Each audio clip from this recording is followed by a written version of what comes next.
నమస్తే, welcome to పోరాటగలం TV. నేటి వార్తా విశేషాలు.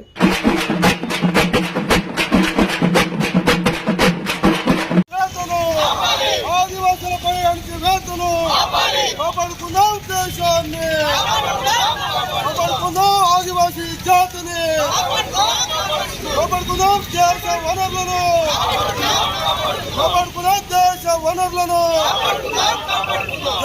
వనరులను ప్రైవేటీకరణకు వ్యతిరేకంగా కార్పొరేటీకరణకు వ్యతిరేకంగా దండకారణ్యంలో ఛత్తీస్గఢ్ ప్రాంతంలో గత కొన్ని వారాలుగా భారత సైన్యం అనేక విభాగాలు చెందినటువంటి సైనికులంతా కూడా పెద్ద ఎత్తున ఆ అడవి ప్రాంతాన్ని ముట్టడించి ఆదివాసీ గ్రామాలపైన ఆదివాసీలపైన తీవ్ర మారణకాండ సాగిస్తూ ఉన్నారు. అనేక మందిని అమాయక ఆదివాసీలని కాల్చి చంపుతా ఉన్నారు. మహిళలతో సహా అందరిని కూడా కాల్చి చంపుతా ఉన్నారు. దీన్ని మావోయిస్టులని పేరు పెడతా ఉన్నారు. మరి నిజంగా మావోయిస్టుల సమస్య, లా అండ్ ఆర్డర్ సమస్యను ప్రభుత్వం భావించినట్లయితే ఇలా మావోయిస్ట్ పార్టీ స్వయంగా ప్రకటించింది, మేము చర్చలకు సిద్ధం అని చెప్పి ప్రకటించింది. ప్రభుత్వం దానికి సిద్ధం కావాల్సిన అవసరం ఉంది. కానీ నిజంగా ప్రభుత్వానికి శాంతి కోరుకునే ప్రభుత్వం అయితే, సమస్య పరిష్కారం చేసే ప్రభుత్వం అయితే చేయాల్సిన పని ఏందని చెప్పంటే తక్షణం ప్రభుత్వం అక్కడ కాల్పులు విరమణ చేసి యుద్ధ వాతావరణాన్ని ఆపు చేసి మావోయిస్టు పార్టీతోటి వారి ప్రతినిధులతోటి ఆదివాసీ సంఘాల ప్రతినిధులతోటి చర్చలు జరపాలని చెప్పేసి మేము డిమాండ్ చేస్తా ఉన్నాం. ఒక దేశ సరిహద్దుల్లో ఏ పాకిస్తాన్ మీదనో మరొక శత్రు దేశం మీదనో చేసే యుద్ధంలాగా ఈ దేశ ప్రజలపైన, ప్రత్యేకించి అమాయకమైన ఆదివాసీ ప్రజలపైన ఈ ప్రభుత్వం యుద్ధం చేయడం అంటే చాలా సిగ్గుచేటు అనే విషయం. ఈ ప్రభుత్వం ఈ దేశ ప్రజలపై యుద్ధం చేస్తూ ఉంది. ఎక్కడ ప్రపంచంలో ఇలాంటి యుద్ధం లేదు. అందుకనే తక్షణం ఈ ప్రభుత్వం యుద్ధాన్ని ఆపు చేయాలని డిమాండ్ చేస్తూ ఉన్నాం. రెండోది, ఇవాళ ప్రభుత్వానికి ఎందుకు ముందుకు రావడం లేదు చర్చలకు అని చెప్పంటే కేవలం మావోయిస్టు సమస్య మాత్రమే ప్రభుత్వానికి కాదు, లా అండ్ ఆర్డర్ సమస్య మాత్రమే కాదు, అపారమైనటువంటి ఖనిజ సంపద ఛత్తీస్గఢ్ దండకారణ్య ప్రాంతంలో ఉంది. కాబట్టి ఈ సంపద మొత్తాన్ని కూడా ఈ దేశంలో ఆదాని అమ్మల్ లాంటి కార్పొరేట్ సెక్టర్ దోచిపెట్టడం కోసం ప్రభుత్వం ఆలోచిస్తుంది. కాబట్టి మావోయిస్టుల పేరు చెప్పి ఆ పేరుతోటి లా అండ్ ఆర్డర్ సమస్య అనే పేరుతోటి వాళ్ళ తీవ్ర నిర్బంధాన్ని, మానకాండం సాగిస్తూ అక్కడ మొత్తం ఆదివాసులను నిర్మూలించే ప్రయత్నానికి కుట్ర చేస్తూ ఉంది. అందుకే ఈ కుట్రలు నిలిపేయాలని చెప్పేసి ఈ ప్రభుత్వం నిలిపేయకపోతే ఇది మావోయిస్టుల సమస్య కాదు, ఇది మొత్తం దేశ ప్రజల సమస్య. ఆదివాసీ ప్రజలు దేశంలో అంతర్భాగమే. ఆదివాసీలను చంపుతా ఉంటే వాళ్ళ రక్తాన్ని పారిస్తూ ఉంటే దేశ ప్రజలు సహించరని చెప్పేసి ఈ ప్రభుత్వాన్ని హెచ్చరిక చేస్తూ ఉన్నాం.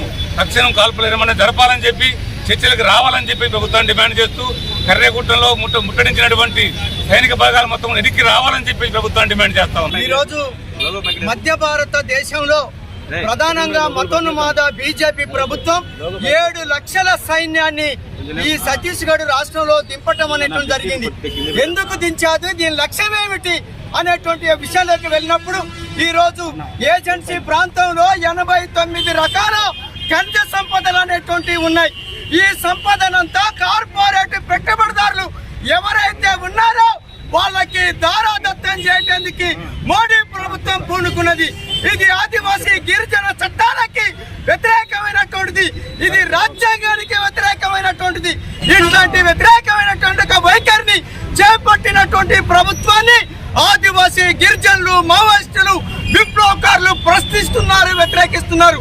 దీన్ని వ్యతిరేకించినందుకు ఈ రోజు ఆదివాసీ గిరిజనులని దాదాపు 500 మందికి పైగా హత్య చేయటం అనేటువంటి జరిగింది.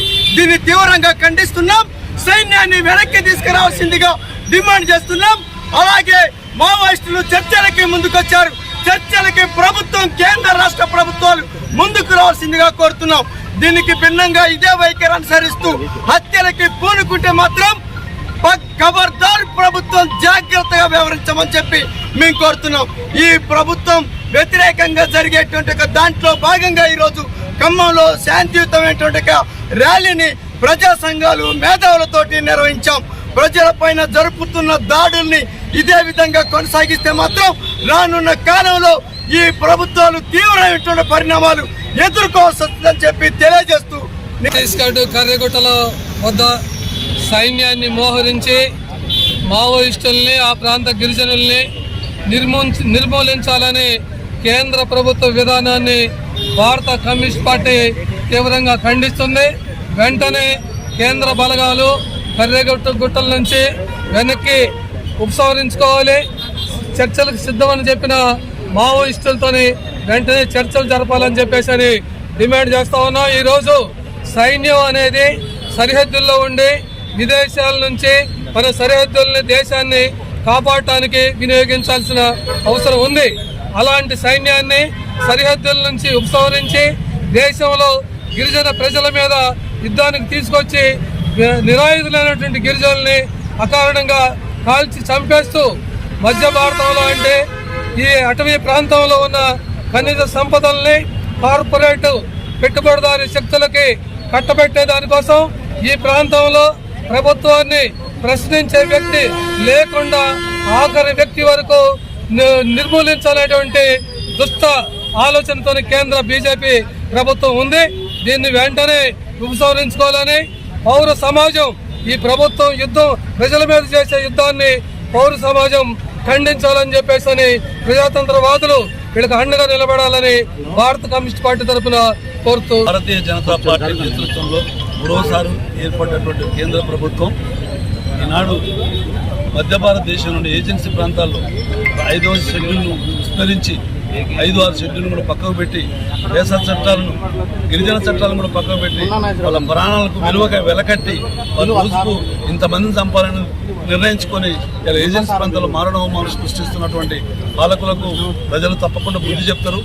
ఈ ప్రభుత్వం ఎంతో కాలం అనగలిగేది కాదు. ఇది హత్యల ద్వారా విదేశీ పౌరులను శత్రు దేశాలకు సంబంధించిన వాళ్ళని చంపిన విధంగా ఈ దేశంలో ఉన్నటువంటి ఆదివాసీలను దేశ మూలవాసులైనటువంటి ఆదివాసీలను హతమారుస్తున్నటువంటి సందర్భాన్ని ప్రతి రాజకీయ పార్టీ కూడా ఖండిస్తూ ఉంది. కానీ బీజేపీ పార్టీకి ప్రధానమంత్రికి హోంమంత్రికి మాత్రం వారిపై హత్యలు చేసి విజయంగా భావిస్తూ ఇలా ప్రజాస్వామ్యాన్ని వంచిస్తున్నటువంటి పాలకులను ఖచ్చితంగా మేము తెలంగాణ జనసమితి పార్టీగా ఖండిస్తూ ఉన్నాం. కార్పొరేట్ వ్యవస్థలను కాపాడేందుకు దోచిపెట్టేందుకే ఆదివాసీల మీద ప్రశ్నించే శక్తులు లేకుండా అడ్డుదొరికించుకోవడానికి ఇలా కేంద్ర ప్రభుత్వం కుట్రపూరితంగా వ్యవహరిస్తూ ప్రజలను నమ్మించేందుకు మావోయిస్టుల పేరుతోటి వాళ్ళు హతమారుస్తున్నారు, వీళ్ళు వాళ్ళని చంపుతారు, వాళ్ళు వీళ్ళని చంపుతారని తప్పుడు రికార్డు సృష్టించి ప్రజల యొక్క రాజ్యాంగ పరిధిలో సంకరించబడినటువంటి హక్కులన్నింటినీ కూడా కాలరాసి దారుణంగా హతమారుస్తున్న సందర్భాన్ని మా పార్టీ తీవ్రంగా ఖండిస్తాం.